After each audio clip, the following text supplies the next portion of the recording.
65 years after independence of Nigeria, when we claim we went back to democracy from military rule, we are still to define what democracy is for us. Because the very gritty of democracy, the very thing that makes democracy what it is lacking in the very center of our democracy. Where do we hold our footing?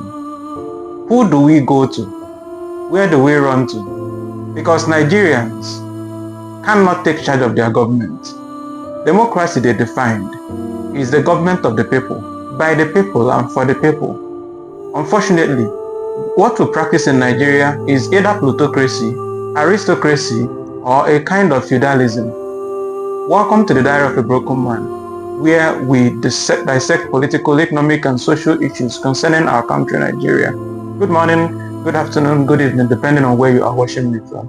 Remember to subscribe, to share, to like, and to comment, to make the video reach the very ends of Nigeria, so that each and every individual will know what is going on. Today, in the Diary of a Broken Man, we look at reforms and future pathways for Nigeria, wherein we look at police brutality, and then we look back at EndSARS legacy, what it brought for us. Have we moved on from the EndSARS, or are we still in the same scenario? Once again, you are welcome. Thank you for watching. Let's introduce the problem. The EndSARS protest of October 2020. Remember, October 20 was a culmination.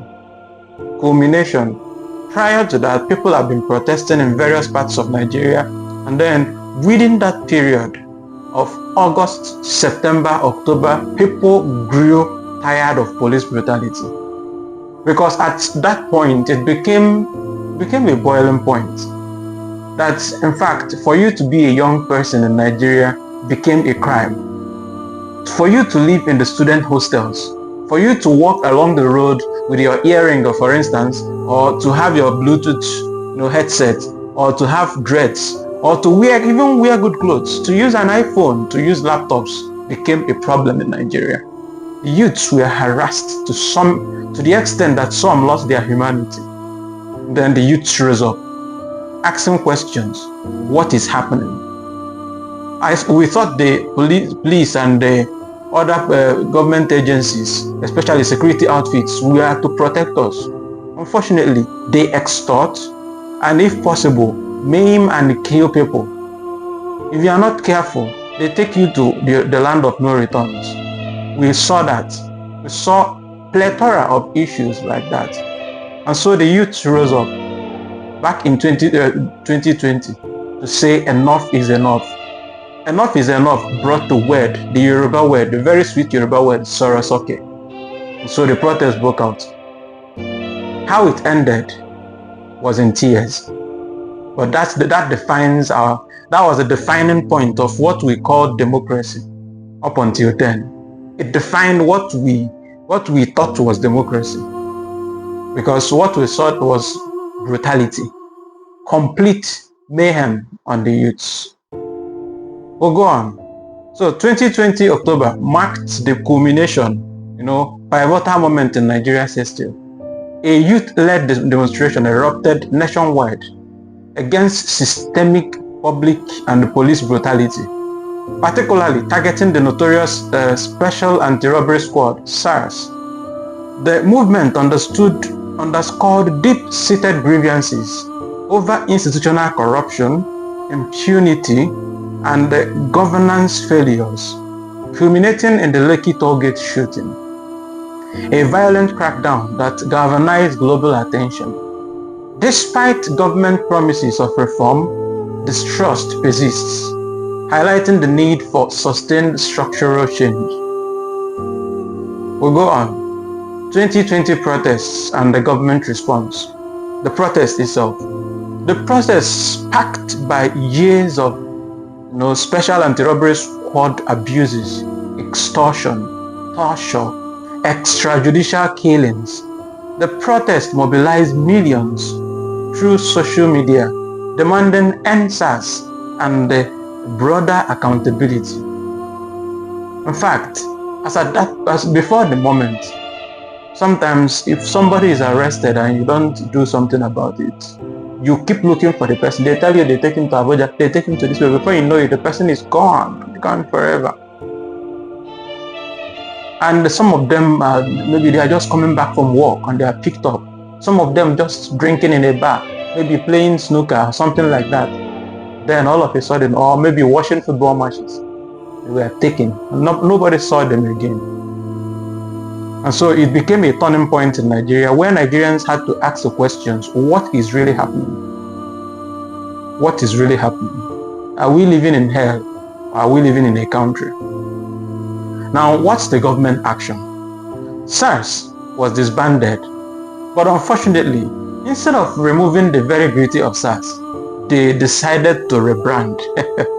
But they replaced SARS by Special Weapon and Tactics SWAT.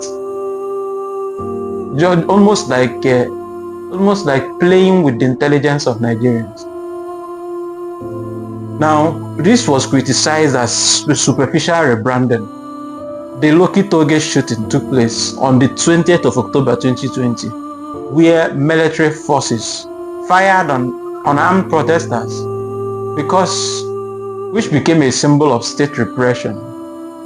Initial promises of reform were overshadowed by the nihilism and attempts to discredit the protesters.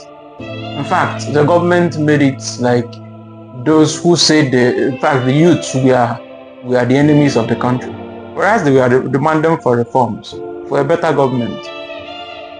Because we remember at that period, we saw so many evil. People who had, palliatives for people, for the people, hid them for themselves, or even sold them, as the case may be. The EndSARS uncovered all these things. It shows us the deep-seated evil going on the ground in our country, Nigeria. So this is my own quota of, showcasing to the world what is really happening. Asking the question, how are we going to get it right? This is the time to ask questions. No longer the time to sit on the fence, but to ask necessary questions about our country, Nigeria.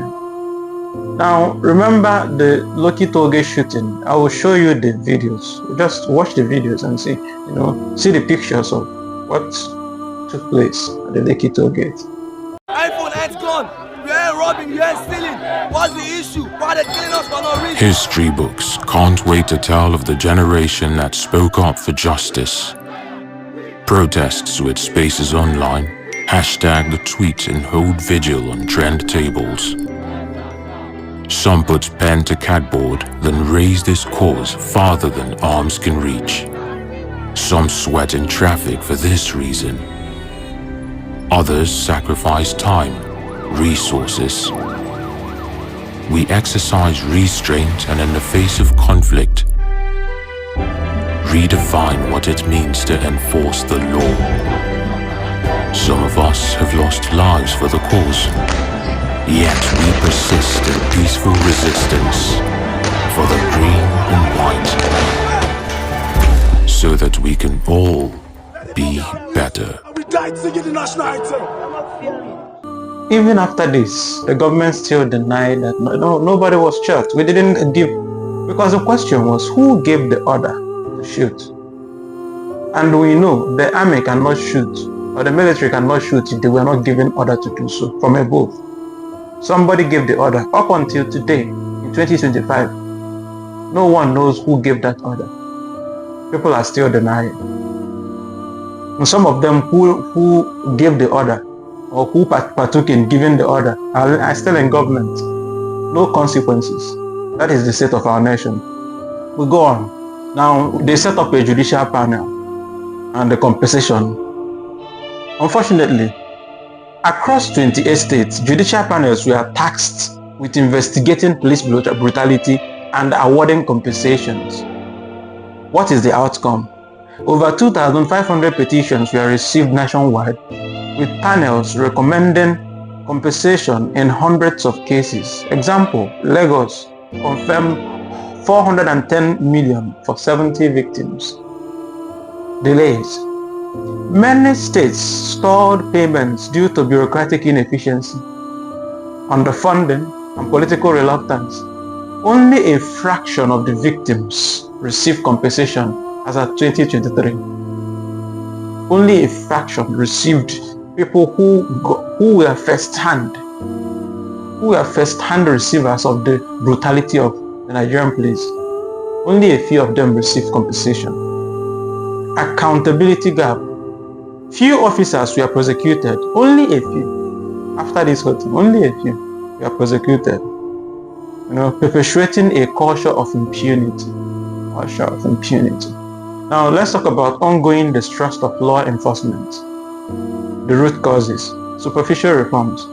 Now, SWAT's creation without addressing systemic issues, example, poor training, the welfare, oversight, because what the youths we are fighting, we are not just against the police.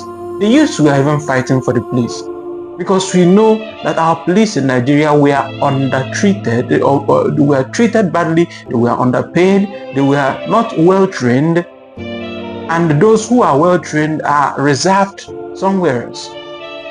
And then they are sent out to, because the police, they are charged with catching criminals, they are charged with maintaining law and order, with which payment?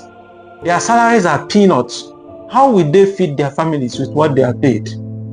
So the youths came out first to fight for the remuneration of the police people so that they are paid well to do the job they are taxed to do. Because those extortions you see is a testimony of the lack of good payment. If somebody is paid well, that person wouldn't have time for extortions. It's just a signature of the type of payment they were given. So the youths were fighting for the police. Unfortunately, because maybe they follow order, or because they fail to understand that the youths were on their side fighting for their own good, they came against the youths. So we continue. Continued abuses. Now, after 2020 or post-2020 reports of extortion and brutality continues by police units around Nigeria up until today. Let me not talk about extortion on the road. Let me not talk about continuous brutality going into people's apartments, abusing people here and there. They take any slight to tell Nigerians that because they have guns, they are above humans, which is unfortunate. The police is meant to protect. The language, the police is your friend, should be. But unfortunately in Nigeria, people are more afraid of the police than they are afraid of kidnappers and the thieves. Because they don't know what will happen next. Who knows if they will have an accidental discharge and they shoot the next person. And nothing will happen because they will term it accidental discharge. So, accountability failures. Lack of transparent disciplinary mechanism for accused officers still, kills the trust. How can a police officer who was caught extorting person, somebody, nothing happens to him, nobody hears anything again? Before you know it, you see him, if he was in Abuja the last time, or he was caught in Abuja, next time you see him in Kano, or you see him in Anambra, or Enugu, or Lagos. Which means it's a rotation of impunity. Public perception. A 2022 survey found 80% of Nigerians distrust police, citing corruption and violence. Now let's talk about future pathways and reforms, or for reforms. Now, to dismantle systemic oppression and restore trust, Nigerians must prioritize structural overhaul, total overhaul. We need overhaul from top to bottom, from bottom up. We need total overhaul. Total. No one will be spared. Overhaul of everything.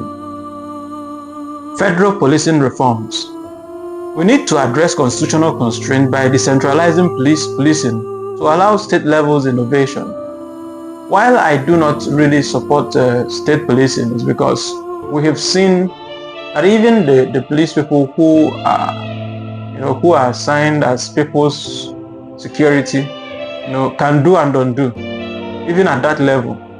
Now imagine, and then the governors, we've seen issues of electoral processes where maybe a sitting governor uses the police for his own aggrandizement, and then, or where the police turns against the government. So we've seen so many issues that create a kind of distrust about state policing in Nigeria. I don't think we are ready for that. I don't think we are ready for state policing in Nigeria. It will be disastrous. Just to say what the least, it will be disastrous. But on the normal sense of it, that is what should be. But because we are not ready, I won't advocate for it. Training and welfare, that's another thing. Invest in modern human rights centered training and improve salaries and the working conditions to reduce corruption. How can you send a police officer to the field without paying him or paying him peanuts? Then you don't even give them good uniforms. Everything they insult those men and women they call our police. It's as if they brought them out to insult them. Why can't we do it the right way? Accountability mechanism, independent oversight. Establish a national police misconduct commission with prosecutorial power.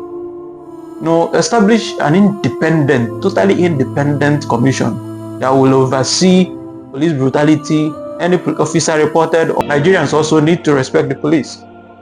Because sometimes you see issues where the police is telling somebody to do the right thing, and the person is proving to the police that maybe he knows somebody who knows somebody who knows somebody. Such people should be punished.